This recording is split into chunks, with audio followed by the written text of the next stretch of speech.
انا هتشل يا جماعه. على رغم الحميميه والحب اللي كان بين ميار وعزت في المسلسل، قرروا يبعدوا. كان واضح قوي من اول لحظه ما بينهم من الحب والقرب والتفاهم. حتى لما راح الفندق، حتى لما قالت له تتجوزني، انا عايزه اتجوزك، ده كان واضح قوي. بس هي كان عندها ظروف. اتس اوكي، احنا مش هنمسك في الظروف دي خالص. احنا هنمسك ايه السبب اللي خلاهم يقرروا يبعدوا عن بعض. اولا، ميار طلبت من عزت ايه؟ البعد. عزت وافق بكل سهوله من غير ما يفكر. طيب هو ليه عزت اختار بكل سهوله ان هو يبعد عنها؟ وبعد كده هما الاتنين مشيوا في الشارع وكانوا تايهين وتعبانين.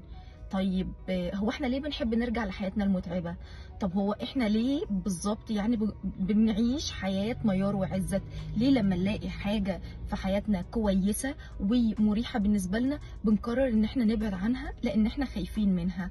ليه بقى؟ لان ميار عندها خوف مزمن من زمان، ودي ميار بتمثلنا كلنا وعزت بيمثلنا كلنا، فاحنا واخدين بس ايه السب تايتلز بتاعهم. ميار عندها خوف مزمن لان هي كانت عايشه طفوله مضطربه بالنسبه للعلاقات اللي احنا كنا بنتكلم عنها. باباها ومامتها كانوا بيخوفوها من الناس، فبالتالي ميار ما كانتش حاسه بامان خالص، وكان عندها اضطراب وقلق غير عادي من اي شخصيه تكون مرتاحه معاها. بالنسبه بقى لعزت، عزت متجمد في مكانه، واخد شخصية مامته هي المسيطرة عليه، وهو بيحبها بس هي بتخاف عليه وقلقانة برضه عليه.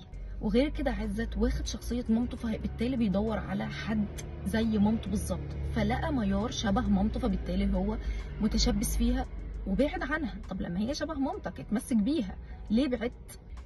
الاتنين شدتهم الاضطرابات والقلق الداخلي الخاص بكل ميار وعزت، فبالتالي هم اتجمعوا في نقطة واحدة، هي الخوف والقلق. طيب بعد ما هم اتجمعوا في نقطة واحدة من الخوف والقلق، قرروا يبعدوا ليه؟ تعالوا بقى نقول لكم على الأسباب. ليه بعد ما لقوا الراحة والأمان مع بعضهم خافوا قرروا يبعدوا عن بعض تماما؟ لأن الحب والأمان والراحة بالنسبة لهم ده مصدر قلق، حاجة غير مألوفة بالنسبة لهم. ده حاجة لا لا لا، انا بالنسبه لي الراحه لا، ده مصدر قلق بالنسبه لي. اما التعب والعذاب ده بالنسبه لي ده اللي انا متعوده عليه، وده اللي انا عايشه فيه طول عمري بالنسبه لميار وعزت. لان الحريه والحب والامان بيخليهم مسؤولين عن حياتهم، بيخليهم ملتزمين زي ما قلت في البوينت الاولى عن حياه ناس تانية. تاني حاجه، لان الحريه هتخليهم مسؤولين عن حياتهم، وده هيسحب منهم دور الضحيه اللي هم عايشين فيه. وطبعا كلنا ايه حلوين قوي وكويسين جدا في ان احنا نطلع بدور الضحيه. تالت حاجه، لانهم اتربوا على التانيب والذنب وتانيب الضمير على طول، فبالتالي هم لو عاشوا يوم حلو كده يقولوا ايه ده يا رب، ده اكيد كارثه هتحصل. ايه ده يا رب، ده احنا لو خرجنا خروجه مع الناس اللي بنحبهم هو ليه لا لازم انكد عليه. هم عايشين على التأنيب والإحساس بالذنب طول حياتهم، فبالتالي الحب والأمان ده مصدر قلق كبير بالنسبة لهم. واخر حاجه عايزه اقولها، يعني الناس دلوقتي بتقول انا اتألم اذا انا موجود. حته السعاده في حياتهم دي مش موجوده اصلا. يعني ده للاسف الناس بتقول الالم هو اللي بيصنعنا. الالم ليه دور كبير، بس حتى لو لقيت الحب، حتى لو لقيت الامان، لا دي نظريه مغلوطه.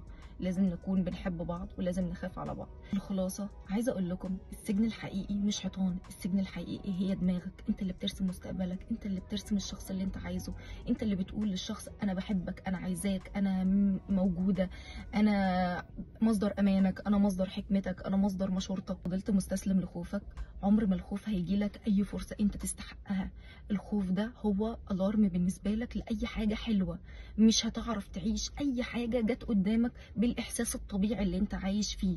فلازم تستغل الفرص اللي بتجيلك، ولازم تقول انا استحق، انا استاهل، انا انسانه ليا قيمه، انا شخص ليا قيمه، فبالتالي لازم يكون ليا وجود. هي لو حياتك كلها ألم، هو الألم ده قدر ولا اختيار؟ حاول تسأل نفسك السؤال ده. وعلى فكرة مش مطلوب منك ان انت تستحمل كل الألم ده وكل البعد ده. لو مش قادر ارجع لمختص وهو اكيد هيعرف في حالتك. ولو مش قادر اكتر تابع حلقاتنا، واكيد هتشوف في فيديوهات كتير هتعرف تستفاد منها. واعمل فولو، سبسكرايب ولايك، وشير لاصحابك لو حسيت ان هم عايشين حاجة زي كده، او شير لهم، لان في ناس كتير بتحس حاجات زي كده ما بتقولش لأي حد. اهم حاجة في حياتها هي الخوف والقلق والبعد. وعايزة اقول اخر حاجة: من اعتاد الألم ظن ان الطمأنينة مجرد فخ. فلازم نعيش الطمأنينة مش فخ يا جماعة. احنا اللي بنصنع مستقبلنا. وشوف الفيديوهات، وعايزة اعرف رأيكم في الكومنتات. مين مننا ميار ومين مننا عزت؟ واكيد كلنا عشنا الحاجات دي في حياتنا.